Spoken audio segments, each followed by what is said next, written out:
कि हम इसी मांग को लेकर हमने ये कहा कि नहीं, अब हमको सड़कों के ऊपर उतरने की ज़रूरत इसलिए आ रही है कि आप तो गरीबों को ये कह रहे हैं कि तुम अपने घर में बैठ जाओ, सारे शहर को, सारे ज़िले को कह रहे हैं तुम अपने घरों के अंदर बैठ जाओ। आखिर ये कब तक चला रहेगा? किसी न किसी को तो खड़े रहना पड़ेगा, किसी न किसी को तो ये आवाज़ उठानी पड़ेगी। और मैंने जब ये निर्णय लिया, मेरे पास कई सारे ऐसे छात्र आए जो आज एमपीएससी की एग्ज़ाम देना चाह रहे हैं, एमपीएससी की पूरी तैयारी कर रहे हैं, उनका एक मेंटल फ्रेम ऑफ माइंड है।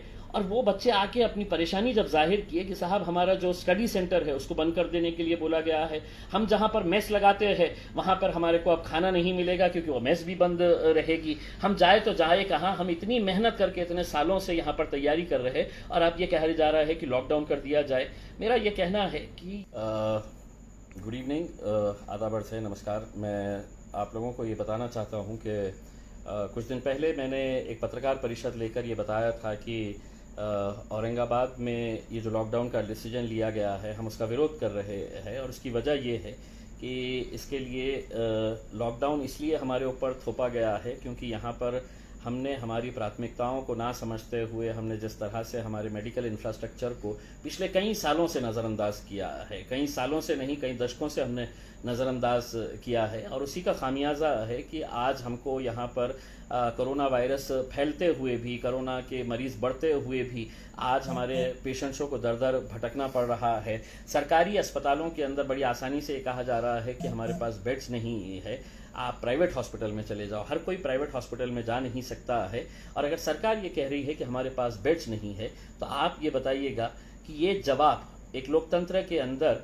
जहाँ पर गरीब लोग सिर्फ सरकारी अस्पतालों के ऊपर निर्भर रहते हैं, वहाँ पे क्या वजह है कि पिछले एक साल से हमने हमारी मेडिकल सुविधाएं बढ़ाई नहीं है। जैसा मैंने पूरे आंकड़ों के साथ बताया था कि महज एक औरंगाबाद ज़िले के अंदर, सिर्फ एक औरंगाबाद ज़िले के अंदर 2048 हेल्थ डिपार्टमेंट के रिक्रूटमेंट्स होना बाकी है।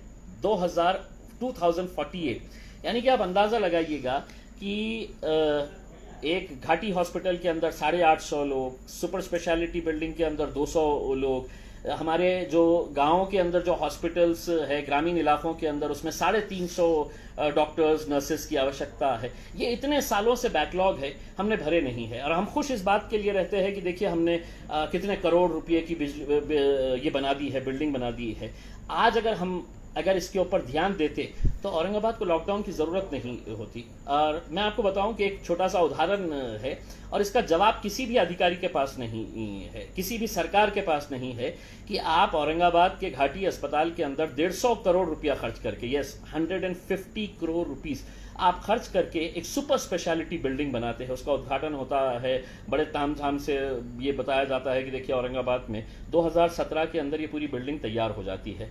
2017 से आज मार्च 2021 है, 4 साल के अंदर उस बिल्डिंग का इस्तेमाल हम इसलिए नहीं कर पा रहे हैं क्योंकि वहाँ पर हमने मैन पावर जो चाहिए, चाहे वो डॉक्टर्स हो, नर्सेज हो, क्लास 3 क्लास 4 हो, टेक्नीशियंस हो, तो हमने उनका रिक्रूटमेंट ही नहीं किया, एक भी आदमी को वहाँ पर अपॉइंट नहीं किया है। वैसे ही हालत सिविल हॉस्पिटल की है, वैसी ही हालत कैंसर हॉस्पिटल की है। यहाँ पर डॉक्टर्स ही नहीं है, मैन पावर ही नहीं है। हर एक का इंटरेस्ट बस यही है कि 100 करोड़ की, 50 करोड़ की, 200 करोड़ रुपए की बिल्डिंग बना दो करके। हम इसी मांग को लेकर हमने ये कहा कि नहीं, अब हमको सड़कों के ऊपर उतरने की ज़रूरत इसलिए आ रही है कि आप तो गरीबों को ये कह रहे हैं कि तुम अपने घर में बैठ जाओ, सारे शहर को, सारे ज़िले को कह रहे हैं तुम अपने घरों के अंदर बैठ जाओ। आखिर ये कब तक चला रहेगा? किसी न किसी को तो खड़े रहना पड़ेगा, किसी न किसी को तो ये आवाज़ उठानी पड़ेगी। और मैंने जब ये निर्णय लिया, मेरे पास कई सारे ऐसे छात्र आए जो आज एमपीएससी की एग्ज़ाम देना चाह रहे हैं, एमपीएससी की पूरी तैयारी कर रहे हैं, उनका एक मेंटल फ्रेम ऑफ माइंड है। और वो बच्चे आके अपनी परेशानी जब जाहिर किए कि साहब हमारा जो स्टडी सेंटर है उसको बंद कर देने के लिए बोला गया है,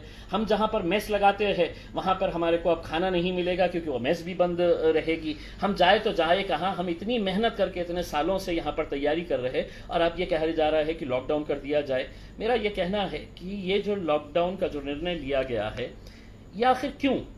अगर आप अपना मेडिकल इंफ्रास्ट्रक्चर सही रखते, हॉस्पिटल्स हमारे पूरी तरह से इक्विप रखते तो हमको ये लॉकडाउन की ज़रूरत ही नहीं होती है। हमारे पास तो 1200-1500 केसेस निकल रहे हैं, पूना के अंदर 5000-6000 केसेस निकल रहे हैं। उसके बावजूद भी वहाँ पर अगर लॉकडाउन नहीं हो रहा है तो वहाँ के नेताओं ने अपना मेडिकल इंफ्रास्ट्रक्चर अच्छा किया है। हमारे पास ये दुर्भाग्य है, ये अफसोस है हमें कि हमारे पास पालक मंत्री शिवसेना के हैं, आरोग्य मंत्री जो है वो मराठवाड़ा से ताल्लुक रखते हैं, जालना से है, और दूसरे जो हमारे वैद्य शिक्षण मंत्री है वो लातूर से ताल्लुक रखते हैं, अमित देशमुख साहब, राजेश टोपे साहब। या इनकी जिम्मेदारी नहीं है, उनको मालूम नहीं है कि आज औरंगाबाद के अंदर क्या समस्याएं हैं, ये सभी को मालूम है, लेकिन उनकी प्राथमिकता नहीं है, उनकी प्रायोरिटीज उन्हें मालूम नहीं है। इसीलिए उनको नींद से जगाने के लिए हमने ये तय किया है कि हम लोग रास्ते के ऊपर उतर आएंगे और इन लोगों को नींद से जगाएंगे कि ये लॉकडाउन करना सबसे आसान काम है किसी भी सरकार के लिए। अभी तो हम सुन रहे हैं कि मुख्यमंत्री साहब और आरोग्य मंत्री ने कहा कि हम पूरे महाराष्ट्र के अंदर लॉकडाउन लगाने का हम विचार कर रहे हैं करके। आप इसलिए कर रहे हैं क्योंकि आपकी जो नाकामियां हैं, और आपकी मतलब मैं सिर्फ अकेले किसी एक मुख्यमंत्री की बात नहीं कर रहा हूं, पिछले कई सालों से सरकारें किसी की भी रही हो, हर एक ने मेडिकल हमारी सुविधाएं जो है उसको नजरअंदाज किया है, और उसी एक का खामियाजा आज आम लोगों को भुगतना पड़ रहा है। धन्ना सेठ इस मोर्चे के अंदर नहीं आने वाला है, कोई बड़ा उद्योगपति इस मोर्चे के अंदर नहीं आने वाला है। वो लोग जिन्हें अपने पेट की फिक्र है, वो लोग जिन्हें ये चिंता सता रही है कि लॉकडाउन के दौरान मेरे घर का खाना मेरे परिवार को मैं क्या खिलाऊंगा, क्योंकि कई लोग ऐसे होते हैं जो रोज कमाते हैं और रोज खाते हैं, उनके बारे में किसी ने सोचा है? नहीं सोचा है। और मुख्यमंत्री साहब, सरकार कहती है कि अब हम लॉकडाउन कर देंगे। नहीं, ये लोकतंत्र है और लोकतंत्र के अंदर जनता की आवाज को भी आपको सुनना पड़ेगा।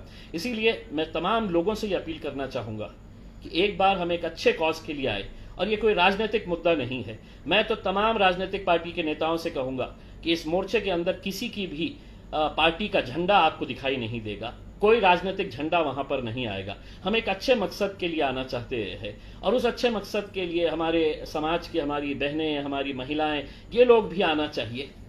हमारे जितने भी लोग हैं, जो दुकानदार है, ठेले वाले हैं, रिक्शे वाले हैं, दूसरे गाड़ियां चलाते हैं, ये सभी लोगों ने एक बार आना चाहिए। हम लोग खामोश रहते हैं, इसीलिए इस तरह के फैसले लिए जाते हैं। हम लोग सवाल नहीं करते हैं, इसीलिए लोगों को लगता है, सरकारों को लगता है कि इसके बारे में तो कोई नहीं कह रहा। मैं आज इतना हैरान हुआ कि मेरे शहर के कई लोग प्रतिनिधियों ने कहा कि नहीं, हम इसका समर्थन करते हैं लॉकडाउन। कल आइए उस मोर्चे के अंदर और डिक्लेयर करिएगा कि आप समर्थन करते हैं, आपको जवाब पब्लिक देगी। आप खामोश है इसलिए कि आपको कहीं ना कहीं अपनी राजनीतिक कुर्सियां बचाने की है, तो आप बोलेंगे नहीं। आप वही बोलेंगे जो आपके अधिकारी, आपकी सरकार जो भाषा बोलेगी उसी के अंदर आप हाँ से हाँ मिलाएंगे। लेकिन हमको लोगों ने चुनकर अगर दिया है तो यह हमारी जिम्मेदारी है कि हम गरीबों के बारे में भी सोचें। और हाँ, एक बात मैं बताना चाहूँगा कि आप इंडस्ट्री को इजाज़त देते हैं कि इंडस्ट्री चालू रहेगी, क्योंकि उनकी चेन नहीं बिगड़नी चाहिए, जो उनकी सप्लाई चेन है वो बिगड़नी नहीं चाहिए। उस इंडस्ट्री के अंदर काम करने वाले लाखों कर्मचारियों के बारे में भी सोचना पड़ेगा। उनकी ज़िंदगी की भी कुछ कीमत होती है, वो भी किसी के भाई है, वो भी किसी के बेटे हैं, उनके बारे में भी किसी को सोचना पड़ेगा। इन लोगों के बारे में कोई सोच नहीं रहा है, इसलिए मजबूरन हमको रास्ते के ऊपर निकलना पड़ा। मैं औरंगाबाद की तमाम जनता से ये अपील करना चाहूँगा कि अपने राजनीतिक मतभेद जो भी रहेंगे उसको एक बार दरकिनार करके हम एक अच्छे मकसद के लिए एक बार एक प्लेटफॉर्म के ऊपर आए। सभी समाज के, सभी राजनीतिक पार्टियों के, सभी सोशल ऑर्गेनाइजेशंस के, वेलफेयर ऑर्गेनाइजेशंस के तमाम बच्चे, बूढ़े, महिलाएं एक बार आए और हम बताएं सरकार को कि हमें क्या चाहिए करके। शांतिपूर्ण तरीके से हम लोग ये कल मोर्चा निकालेंगे।